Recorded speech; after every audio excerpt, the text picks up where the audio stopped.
I think it's about meeting people where they work. And I say that because I always start with a little bit of trust. I'm a trusting person first, I think.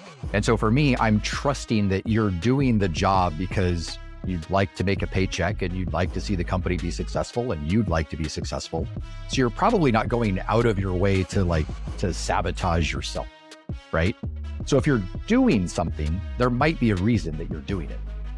This is Reveal, the Revenue Intelligence Podcast, here to help go-to-market leaders do one thing: stop guessing. If you're ready to unlock reality and reach your full potential, then this show is for you. I'm Danny Wasserman, coming to you from the Gong Studios. Ladies and gents, welcome back to the Gong Studio. And today we've got a virtuoso, a real maestro. Warning, rockstar in the house of, yes, operations. Specifically, Bryan Bayless, the VP of Go-to-Market Operations at Gong, is here for today's episode. When I say Bryan has a passion for revolutionizing sales operations, I mean it. Yes, Bayless, as he's affectionately referred to as the VP of Go-to-Market Operations at Gong, is the mastermind behind a seamless integration across RevOps and sales, which he discusses is not always an easy feat or the case for lots of companies out there. Bayless's strategic insights, data-driven approach, unparalleled knack for optimizing process have positioned Gong's RevOps team for true 360 go-to-market success. In the episode, Bayless offers a wisdom-filled, chock-full of nuggets discussion over the keys to success and what has separated him from his peers within the profession. He emphasizes the importance of not only just applying a growth mindset and being gritty, but also really constantly checking himself as what he's doing in service of his constituents rather than himself. In addition, we also, over the course of the episode, touch on accountability, trusting employees, and of course, measuring that success. I'm fired up for today's episode, also because Bayless is my boss's boss. Make sure you like the episode. Send it to all your friends. Yeah, no, I'm just kidding. But honestly, it's a real doozy. Go ahead, strap yourselves in because you may be thinking, RevOps, lame. No, this one's really awesome. So give it a gander. DJ, spin that. Bryan, stoked to have you in the Gong Reveal Studios. Thanks, man. Good to be here. Appreciate the invite. Bryan, also affectionately referred to in-house as Bayless. You'll hear me address him as both on this episode. Bayless, what I find to be unique in your approach to RevOps is that you are, and I don't say this because you're my boss's boss, but it's just an objective fact that you seem to be universally adored as the leader of operations, which is not typically the case. In fact, in my career, and certainly we've had other leaders in your function from other companies talk about, at times, the tension, the friction, or even the adversarial nature of the dynamics between sales and RevOps. So let's start there because you have defied the statistical odds of being pegged as a gatekeeper or something that actually interferes with forward momentum. And in fact, you've been an accelerant to it at Gong. Talk to us about what is your secret formula? Starting light. I like it. Just jump right in. Go for the jugular. Go for the jugular. Yeah. Well, let's operate under the assumptions then of what you just said. I just, pay everybody out at 100% commission or more and, set territories how they want them. Super easy. And then we move on. Well, thanks, Bryan, for coming on the episode. That's it, everybody. Yeah, that's it. That's it. That's all you need. It's a good question. I think, number one, I enjoy what I do. And so I don't jump into the ops role like it's a burden. It's kind of, I genuinely like seeing other people succeed. Ops is one of those roles where kind of the person behind the person, right? We're not selling the deal or closing the deal. We're not helping the customer. We're not actively doing any of the things that actually touch the kind of the front line, but we're helping everybody who does. And so I think you genuinely have to love seeing other people succeed and helping them do that. I think the second part of that is then being on the same team, right? It's being on the same side of the aisle or the same, whatever analogy you want. It's not me versus them or you versus me, or it's us, right? We are trying to accomplish your goals. We are trying to accomplish the company goals, right? The more we sell, the better the company does. Everybody wins, right? And so I think approaching it from the standpoint of not, I need you to do, and we need to insert the blank, right? Follow this process or use this tool or, the typical ops things that folks don't want to hear in order to sell more, in order to help you achieve quota, in order to help the customer. And I think when you focus on the customer and you focus on the outcomes that have to do with the customer, you end up on the same side of the aisle. You end up on the same team. You end up kind of, brothers and sisters in arms or whatever, trying to accomplish the same goals. And then we get along better. And when you open up the aperture of your perspective, or you extend your horizon to the customer or even to a seller hitting their quota, as opposed to, I need to launch some process. Yeah. I'm wondering, in 17 years at McAfee, did you encounter the opposite style of operations, which has led you to this epiphany? Or, in 17 years, let's unpack some of that too, because I have to think you learned through a lot of potholes and stumbling blocks there, things that you would not want to replicate when you have ascended to sort of occupy the helm of operations at Gong. Yeah. It's a good point, because when I came into ops, I had no ops experience. Yeah. Ops isn't one of those things, or at least it wasn't when I was coming up through McAfee. It's not one of those things you go, I'm going to go do ops. That's why I'm going to go to college, because I want to be an ops person. 2020 hindsight, maybe I should have. I would have done a few things differently. But I think there was an aha moment for me when we were effectively re-implementing CRM. We were an old Siebel shop and we were implementing the new Oracle suite for the CRM system. And we were debating whether or not we wanted to go to Salesforce, something else, or stick with an Oracle product. And I remember sitting with the sales leadership team, and they were Oracle, kind of ex-Oracle sellers. So they kind of came up through sales ranks. It was very inside sales, very regimented, very controlled environment. And I remember the debate raging on open, or I'll call it a closed CRM, where there's very specific gates that you need to hit in order to do something, right? And that CRM system that we implemented was effectively implemented to answer ops questions. It was not implemented to help sellers sell more. And I go back to that all the time, where I think about the way that we implemented that CRM system. The salespeople hated it. It was about as close to a mutiny as you can get when we rolled it out. It was like, good news, there's 17 steps to move to the next stage, and that's going to get us all the data we want, right? Meanwhile, the sellers are like, so it takes me 45 minutes after every meeting to even just get to a spot where I can schedule something. This is ridiculous. This is not seller forward. And so, I think I go back to that, where I didn't know a lot. I didn't know any better, right? Mm-hmm. I had come from the finance world, so regimented sounded great, right? I was going to get all my questions answered. But if the sellers didn't use the system, which they did, they just basically said, man, not going to use it. I'm still just going to go sell because I have to hit quota. Not only did I have unhappy sellers, I still didn't get all the data that I needed. And I had to re-implement again. So it created double, triple, quadruple the work. So I kind of go back to that. I think that was eye-opening to focus on what do they need as opposed to what do I need? Because again, the customer, if you focus on the customer and what we need to do as a company to support the customer, I just think you get a little bit more clarity that way rather than what I need. So I don't know if this was intentional, but one of the things I picked up, the operative pronoun you used was, it gets us, it gets RevOps the data. So perfect.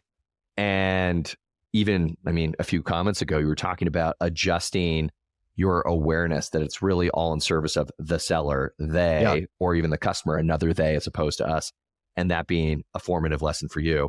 Thinking about, as you reshift whatever your prioritization or triaging strategy is, with the onus being it's all in service of our internal sellers downstream or even our customers.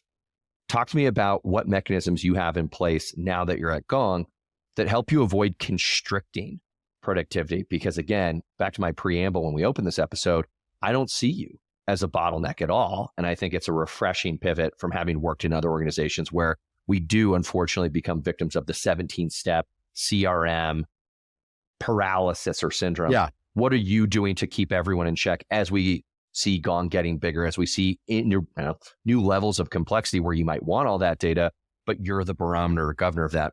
What's in place? I think it's about meeting people where they work. And I say that because I always start with a little bit of trust. I'm a trusting person first, I think. And so for me, I'm trusting that you're doing the job because you'd like to make a paycheck and you'd like to see the company be successful and you'd like to be successful. So you're probably not going out of your way to sabotage yourself, right? So if you're doing something, there might be a reason that you're doing it. And so instead of ignoring that reason that you, the seller, or you, the customer service rep, or you, the support agent, are doing something, I'd like to ask, why are you doing that? Seek to understand how that's going to help them be more successful and be a trusted advisor in that as opposed to a dictator, right? Instead of don't do that, do this. Why are you doing that? And why do you think that helps you get a better chance of success, right? Maybe like a process example, right? The 17 steps, right? You mentioned, like I said, like 17 things that you have to go through.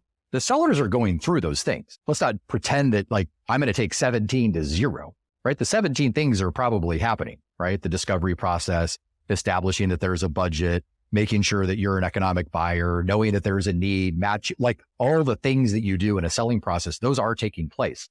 It's when you ask it to be double or triple work, right? Once you're done doing that, go document it.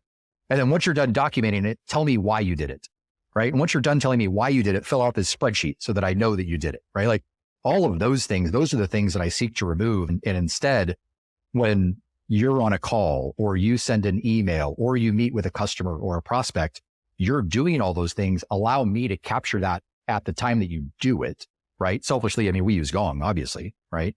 And so I'm able to meet the reps where they work and take that burden of redocumenting or reestablishing or redoing that process over and over again. The benefit I get in that is I learn what the best people are doing, right? Instead of saying everybody follow this process, which I would go back, 10 years is probably the old way of doing it. Instead, I say, what's the process that's working? Now let's replicate that, right? I think when I first took over enablement at McAfee, one of my early learnings was sellers learn the best from other sellers that have had success. That's who they're going to listen to. They're not going to listen to me. Like, why would they listen to me? I haven't sold enterprise software or, intrusion prevention hardware. Like, they're not going to listen to me. And so listen to success and listen to what helped them achieve that success. And so when you're seeking to understand the process that helps the best do what they do, and then showing that to others to help them do what they do better, it's different than, hey, implement my process. So the complexity bit is interesting. So complexity, when you start to introduce complexity, I'll use products being sold as an example, right? You start out as single product, then you have multi-product, then you have bundles of products, then you have multiple bundles, and then you have bundles of bundles, and you have super bundles, and then you have services attached, you have all kinds of things, right? You can go in lots of different directions. I view my role in operations as keeping the complex simple. So when we are designing either a process or a system or a tool or something to help a seller put something on an order form, communicate our offerings, do a pricing and packaging discussion, do a roadmap presentation, whatever that looks like. If there's a level of complexity, how can we make it as simple as possible for our customers and prospects to understand and consume? If it's really complex internally, I'm okay with that. Sometimes it does need to be complex internally, but that doesn't mean I need to expose that complexity. There's a very popular CRM vendor that pretty much everybody uses. Sometimes the quotes and the order forms that you get, and you get like, if you're doing ramped seats, you get like 10 of them as opposed to one. It gets overly complex very fast, and it gets exposed to me, the buyer. That's what I want to avoid. I want the customers and the sellers to be able to keep it simple. And so when we're talking about complexity, it's not to avoid the complexity, it's to make the complex simple. And sometimes the complexity just can't be avoided, but you can try to figure out ways to make it simple for those having to deal with it. Helpful? Really helpful. I want to talk about a different dimension of complexity, which is in good times versus bad times. Peacetime markets, wartime markets. You talk about, Bryan, being a departure, refreshingly so, from a ops leader that's a dictator, and all of your curiosity and seeking to understand. I'm curious, does the threshold or the latitude of curiosity and trust that you're able to exert, does that feel pressured to restrict a bit when the margins for error or the, I'd say, flexibility to experiment during peacetime markets is compromised when you're not seeing such a windfall or the wind's not at your backs? Does that adjust how you become, well, not a dictator, given your wealth of experience and your tenure? Do you become more pronounced in decision-making as opposed to allowing the trust to sort of guide the ship? Yeah, that's a good point. I think I become less patient. So I think the approach is similar, but instead of hey, this is out there for you to adopt whatever you decide to adopt, right? If we know that something is successful, if we know that the people doing it are achieving success, then it becomes a little bit more of a tell as opposed to an ask, right? We are seeing success with this messaging. We are seeing success with this objection handling. We are seeing success with this product. We're seeing success with this market, whatever that is. And it becomes, I have a little less patience for let's just let the outcome develop, which I know it'll develop. But sometimes I do feel the need to force that a little bit faster. But I'm doing that with examples of success, not with an I think, right? And it's never me. It's never an I. It's always in partnership with sales leadership or executive leadership. And I think the best way to answer that for me is a patience thing. It's a little bit less patient, but I try to keep the approach the same. Subconsciously or consciously, I think if you flip-flop depending on the environment, I just think that creates there's a little bit of a lack of trust there. It's like, which Bayless am I going to get? Mm-hmm. Am I going to get the dictator or, so I'll never be the dictator, but the timing might be a little bit different. Like, we've got 2 weeks to change this. Like, let's figure out how to change it, as opposed to, we know we need to change it. Take your time. Not a big deal. There is a little bit more urgency. I think I've used with you a basketball analogy in the past.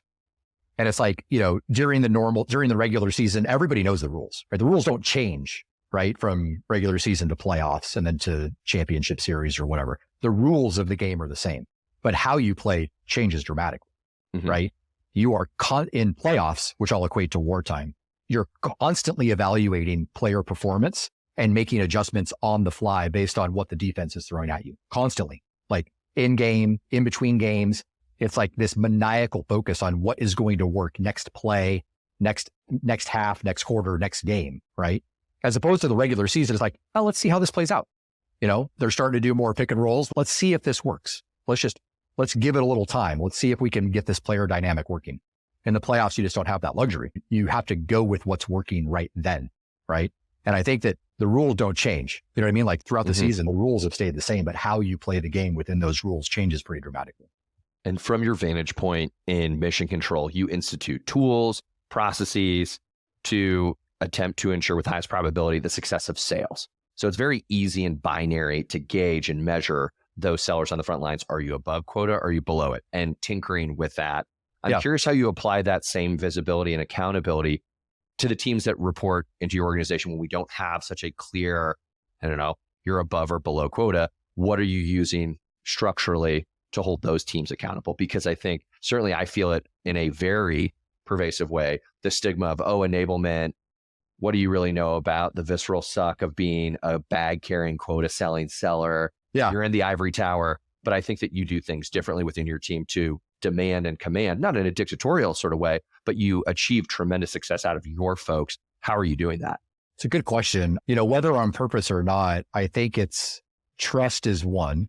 Okay. Trusting, again, that folks understand the importance of what they need to deliver, making sure that's clear, right? And again, trusting them to understand that. I think number two, it's the type of accountability. Sometimes in ops, we tend to get caught up in our own metrics. Like, was this delivered on time? Was the CSAT of the training high? Was attendance 100%? Was this bug fixed within 24 hours? Percent of quotes that are automated versus manual. We come up with these metrics that show how good ops is, right? Or how good enablement is. At the end of the day, the outcome matters more. And so if the CSAT of a particular course is low, I'm going to inspect why, right? But if within the first couple of weeks, because again, we start measurement, right? We start measurement on things that we roll out right then. It's like, are we doing it? Adoption. And is it having the outcome that we desired? So we know within the first couple of weeks of rolling something out, whether or not it's working. That's the most important thing. And so I think holding people accountable on our teams to the success of our team, our broader Gong team, I think is the right way to go, right? So you trust that they understand that tie into the overall impact of the company.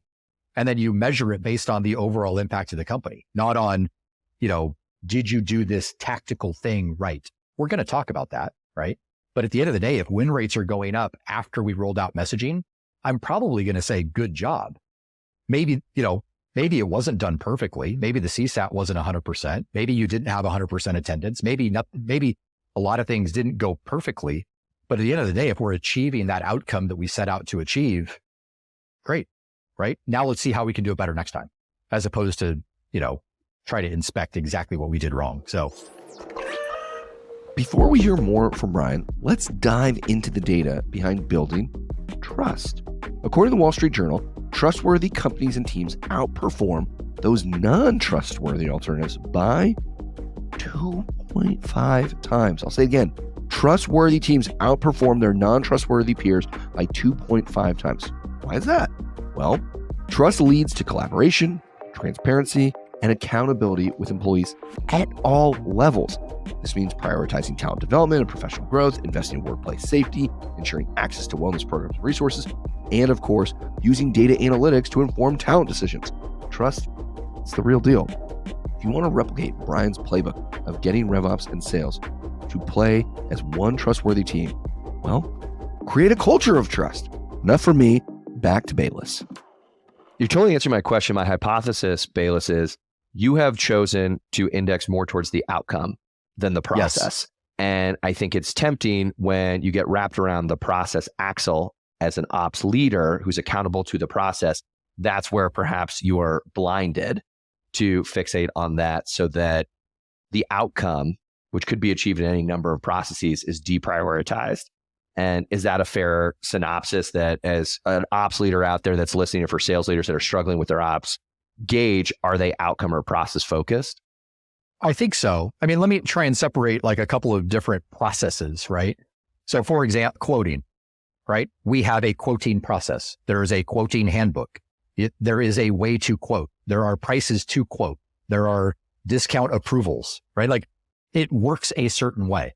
The system was built to mirror the process, right? So the system runs. If you follow the system and do it the right way, you're going to follow the process. There isn't this like disconnect between the system and the process, right? I think that's number one.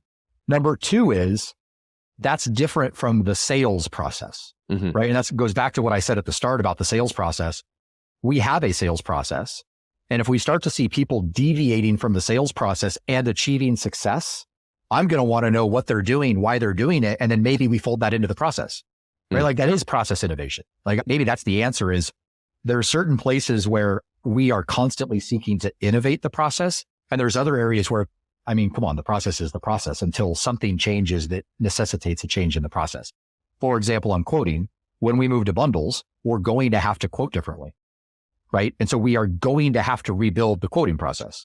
Sales process is a constant innovation. It's not one of those where we set it and we go 6 months later, we're like, I can't figure out why nobody's following the sales process. Let's go beat the snot out of everybody to get back in line and follow the process, right? Like it evolved. Let's evolve with it. That ability to pick and roll with flexibility in this organic evolution is something that I don't think all ops leaders are agile enough to do or celebrate.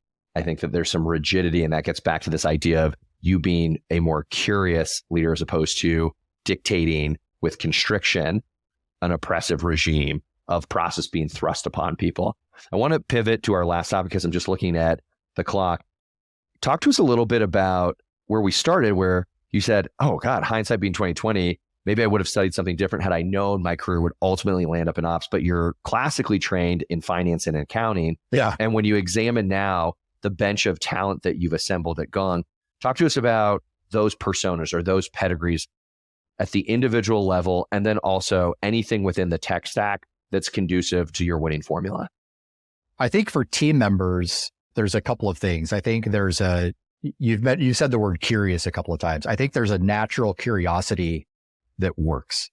And it's one that is, I'll use the word innovative, right? It's like trying to figure out using technology or process or, something in our toolkit to drive excellence. How can I do that better? How can I do it different? Is there a better way? Like just constantly being that natural, curious person that is always trying to do it a little bit different or better, right? I think that ties directly into having a growth mindset, like driving yourself to get better through ownership, accountability, persistence, really giving it the best. There's a Finnish word, sisu. It's like this concept of like gritty. Ops people, we need to be gritty in how we learn and how we do things, right? That gets us to data, right? You need to use data. You can't just wing it. I mean, I'm sitting here talking about being curious and not necessarily honing on the process. It doesn't mean that we just don't look at data, right? We're probably the opposite.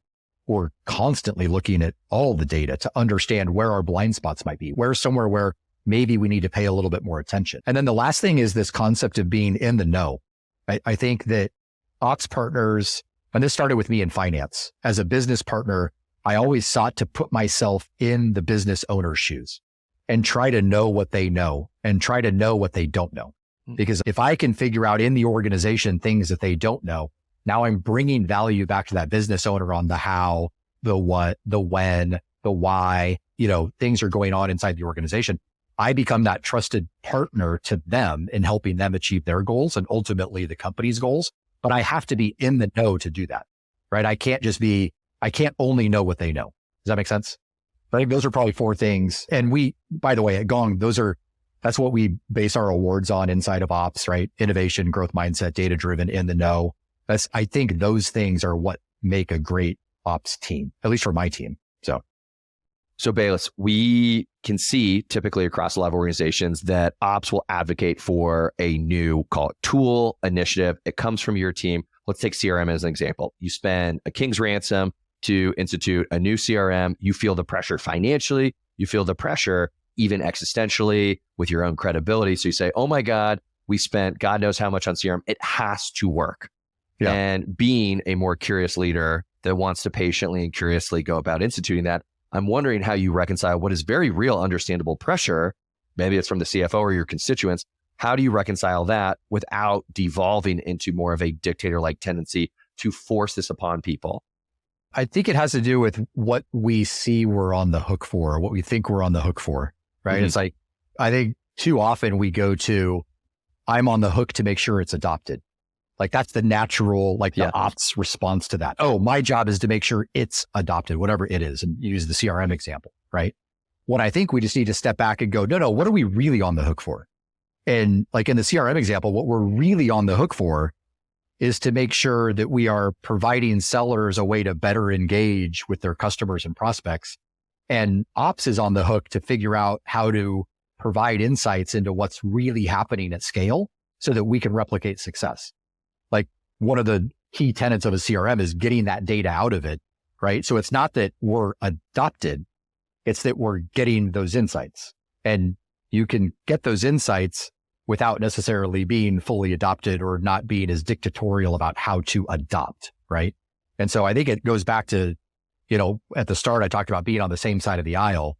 It's really honing in on the why you're implementing something, why you're putting it in place, and focus on that.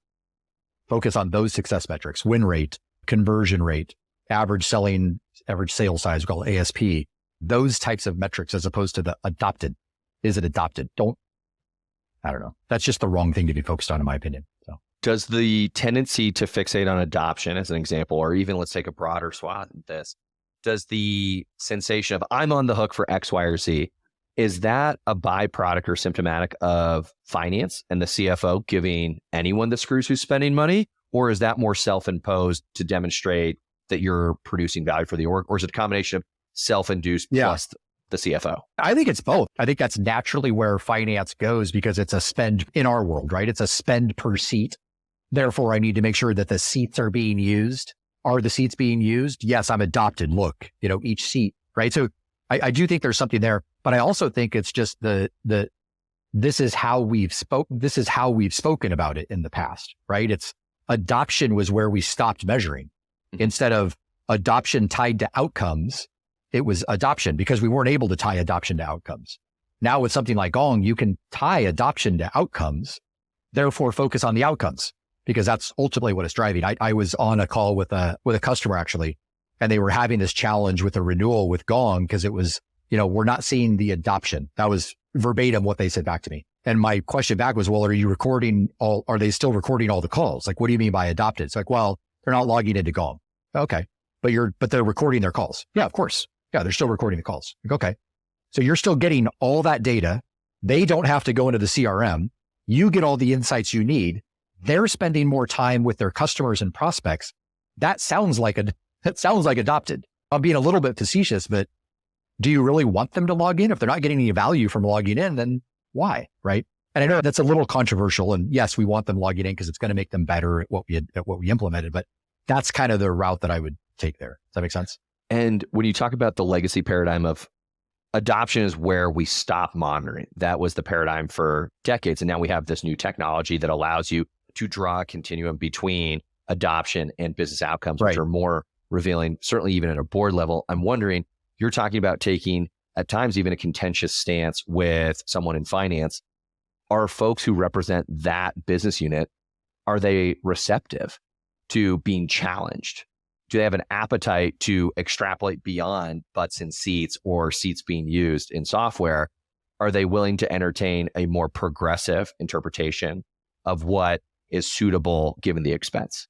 In my experience, yes. Especially when you can back it up with like real data based on the real conversations, emails, interactions that are happening in your organization. And you disconnect that from a login, right? Again, back to I'm meeting reps where they work. I don't need you to log into anything. I need you to talk to the customer. Yeah. That's what I need you to focus on first and foremost, right? And, at least on our side, I mean, I think Tim's an amazing CFO and he challenges me constantly on the number of tools that we have, the spend that we have on technology, et cetera.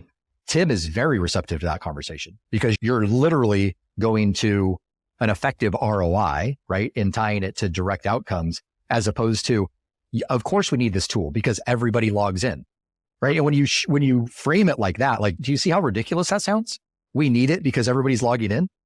It made sense because that's all we were able to measure. Yeah. Now that we can measure the impact that using it has on the business, you should be tying it to the outcomes. Novel as perspective for all of our listeners who span being in sales as ICs all the way up to C-suite executives, whether they're in ops or driving revenue as the CRO. So Bayless, thanks for continuing to debunk misunderstandings, provide a roadmap or a yellow brick road to resolving adversarial tensions that could very well exist within our listeners' organization. We always close episodes with the same question. So if you've heard an episode, Bryan, you know what's coming. The final question is, if you could describe sales in only one word, what would it be? I should have prepared for this one. This is the one question I should have prepared for. It was right under your nose. You've got no excuse. I knew it was coming. I knew it was coming. And I had there are so many words that I would use, but I have to pick one. People have hyphenated words as a loophole. I'm not going to hyphenate. There's no cheating. I'm not going to cheat like that. So based on the fact that I've now started meeting with more customers and prospects to kind of, evangelize a little bit of what we're doing with Gong, because the last part of your question was what tools, right? And Gong, without Gong, I probably couldn't do any of this. And it's why I joined Gong, because I had the opportunity to do this job with Gong. Maybe this word has been used. I don't know. I'm going to use exhilarating. And I'll go back to what I said about ops being in a position to serve. And I think I have sold things. I'm not going to talk about what I've sold, but I've sold things. I've sold things in my day. Different things, never software. Very cryptic. Listeners, You can arrive at your own conclusions. What Bayless is peddling. It was Christmas trees and cars. Okay, don't worry about it. We've got others on our squad that have sold books and magazines and knives and all kinds of stuff. But in my fundraising days, I sold chocolate statues of liberties. Whole nother story. But there's something about helping someone achieve their goals. And I think sellers naturally gravitate towards that as well. And I think we don't give them enough credit for that. And there's something about the sale itself that is exhilarating.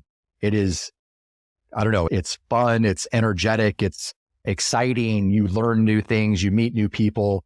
And that process itself, getting from light interest all the way through to I am going to help you achieve your goals. I think that's exhilarating.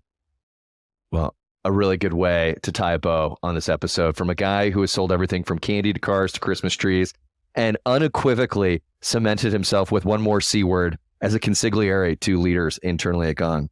Bayless, really appreciate you being so candid. Likewise, man. With your unvarnished honesty. For those listeners out there, Bryan Bayless, VP of Go-to-Market Operations at Gong. It's been a real treat. Thanks so much, Bryan. Cheers, man. Thanks so much for listening to this episode of Reveal. If you want resources on how revenue intelligence can help you create high-performing sales teams, head on over to Gong.io. And if you like what you heard, come on, give us that 5-star review on Apple Podcasts, Spotify, or wherever you may listen.